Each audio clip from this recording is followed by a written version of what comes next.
आब कहू जे एहि पूसो महीना लोक सुतले हन कहीं।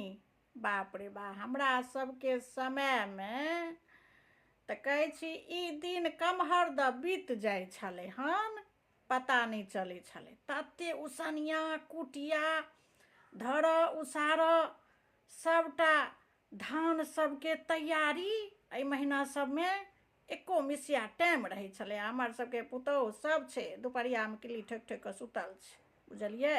एते बनेलकै खेलकै आ अपन सब सुतल यऽ दुपहरियामे किल्ली ठोकि ठोकि कऽ। आ हमरा सबके बाप रे बा, ओ जे समय छलै हन ओहि पूसके महीनामे, अहाँ सब देखने छियै कि नहि, दौन जे होइ छलै दरबज्जा परमे, 10-10 गो बरद आनल यऽ, सबके कहै छी दौनसँ तैयारी होइ छलै हन धानके, बुझलियै। 3 बजे भोरेसँ हमर सबके बूढ़ा अपने सब रहै छलखिन हन दरबज्जा परमे। दौन भऽ रहल हन, दरबज्जेसँ अपनो 2 4 गो बरद, दरबज्जेसँ बरद सब अबै छलै हन, बुझलहुँ। पहिलुका खिस्सा मोन पड़ैए बैसल बैसल। आ बूढ़ सूढ़के नींद कनि कम होइ छै। आब लोक जवान सब ने, अपन जवान जुहान सब अपन नींद होइ छै, अपन सुतल छै, बैसल बैसल मोन पड़ैए जे ओ जे समय छलै हन, तहन देहो लोकके हट्ठा कट्ठा छलै।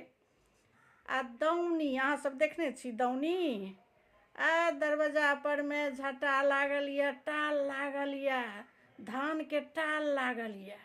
आधे रातिसँ सब जन मजदूर अपने सब बरद आनि आनि कऽ दौन करै छलखिन हन।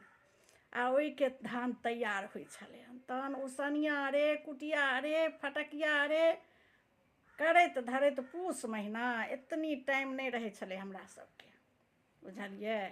आ आब तऽ हुए खेतेमे तैयार भऽ जाइ छै, एते आनै छै खाइ जोकर घरमे, बाँकी सबटा खेतेमे तैयार भेल, खेतेमे सबटा अपन बेच बिकिन कऽ जे भेलै से सबटा ओम्हरे सोम्हरे भऽ जाइ छै। आ नहि तऽ पूस महीना आराम, बाप रे बा, हमरा सबके की कहू पूस महीनाके हाल। अहाँ सब देखने छियै बरदके दौनी? जे गोटा देखने छी से कनि कमेंट कऽ कऽ कहब। ओ जे दौनी होइ छलै हन, हमर सबके बूढ़ा करै छलखिन, अपनो सब दरबज्जे होइ छलै हन, धानके दौनी कऽ कऽ तैयारी होइ छलै हन। पूस महीना कतबो ठण्डी यऽ, देहो हट्ठा कट्ठा लोकके रहल, आ कतबो ठण्डी किया नहि रहतै, लेकिन ओ दौनी आ ओ तैयारी धानके ओहिना होइ छलै, बुझलियै। की कहू, बैसल बैसल मोन पड़ि गेलै तऽ कहलियै कहै छी, पूछै छी अहूँ सबके, अहाँ सब दौनी देखने छी कि नहि देखने छी, कनि कहू कमेंट कऽ कऽ।